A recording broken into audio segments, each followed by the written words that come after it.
Labour front Karachi water and sewerage board نے ملازمین کی تنخواہوں کے ساتھ ساتھ لیو انکیشمنٹ کو خصوصی اہمیت دیتے ہوئے جہاں مظاہروں کا سلسلہ جاری رکھا ہوا ہے، اب کراچی میں ایم ڈی آفس کے سامنے احتجاج کیا۔ اس موقع پر جنرل سیکرٹری عبدالقیوم اور دیگر رہنما جہاں موجود تھے، وہیں مظاہرین نے لیو انکیشمنٹ کی بحالی کا بھی مطالبہ کیا۔ سنیے انہی کی زبانیں۔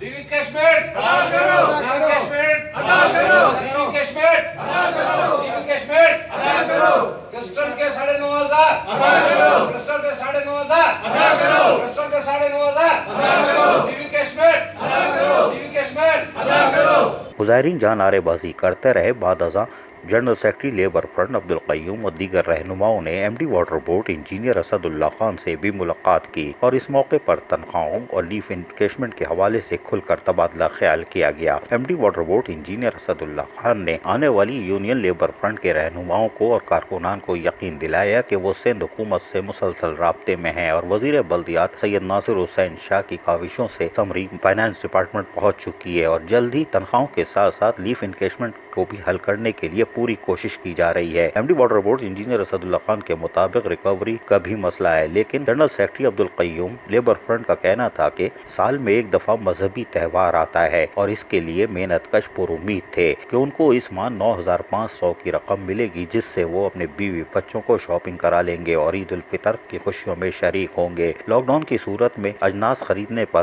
یقیناً وہ جمع شدہ رقم سے بھی محروم ہوتے ہیں، لہٰذا ضرورت اس امر کی ہے کہ فوری طور پر تنخواہوں کے ساتھ ساتھ لیو انکیشمنٹ بھی ادا کیا جائے۔ عزیز عارف، KBS بلدیاتی نیوز، کراچی۔